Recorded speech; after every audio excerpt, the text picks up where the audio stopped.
Hello বন্ধুরা, good morning. আমি সবিতা, আমার সবিতা লাইফ স্টোরি চ্যানেলে তোমাদের সকলকে স্বাগত।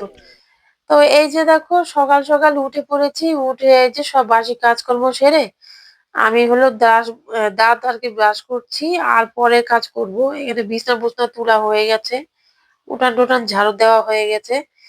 তো আমরা তো গ্রামে থাকি, সকাল সকালে উঠান ঘর ঝাড় দিতে হয়। তারপরে এই যে ব্রাশ টাশ করে দাঁত মুখ টুক ধুয়ে এই যে একটু জল খেয়ে নিলাম। তো সকাল সকাল জল তো খেতেই হয়। তো তোমরা তো সবাই খাও জল, আমিও খাই। তো সবাই যেন জল খেলে পেটের পক্ষে ভালো আর কি।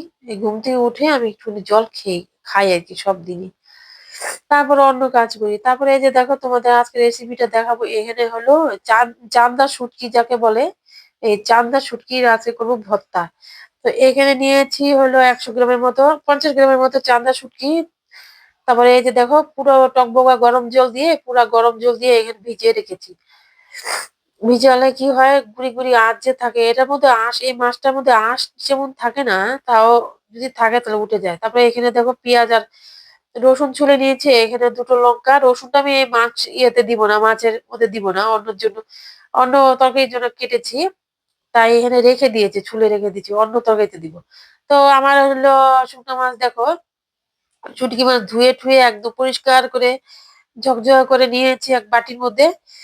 তো এখন এখন এটার অন্য অন্য কাজ। তো তোমরা ভিডিওটা দেখতে থাকো।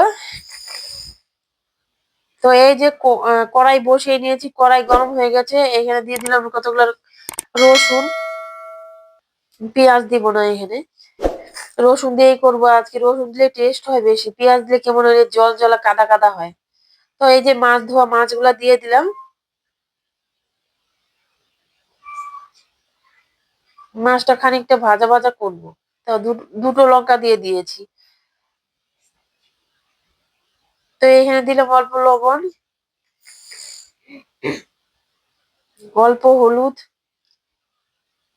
আন্দাজ মতো হলুদ গুঁড়ো। আমি তো সেমন হলুদ দিই নাই, তোমরা যেভাবে খাও আর কি হলুদ লবণ সেভাবে দিবা। তো আমার মাছটা ভাজা ভাজা হওয়ার পরে এই যে দেখো, আদা ভাজা ভাজা হয়েছে। এখন দিব মিক্সিতে, সবগুলো উঠিয়ে নিব। তো মিক্সিতে পেস্ট করা হয়ে গেছে। তো দিয়ে দিলাম অল্প তেল। তারপরে দেখো, এই যে মিক্সির এই যে এই পর্যন্ত আর কি, এই অবস্থা করছি। তো এই যে দেখো, সবগুলো এইভাবে ভাজা ভাজা করতে হবে আর একটু।